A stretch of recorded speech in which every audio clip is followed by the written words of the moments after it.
lối hôm bao xưa xưa ủa trầu cũng lu mê của muôn đời tụ bao số cô cha có yêu khi cô nhon cho lô nên thả lô.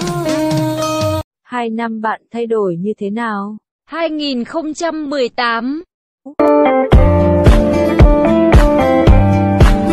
Và đây là 2020.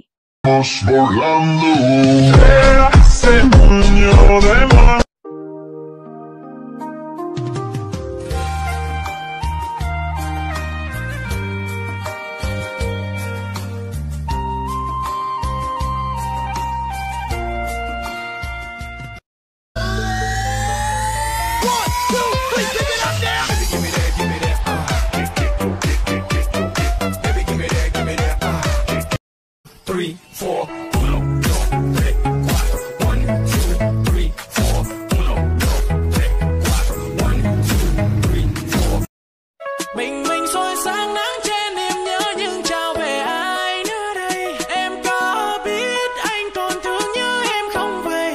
Một cơn gió lay cũng trên ven rằng con tim không bén lên đèn tìm người xưa.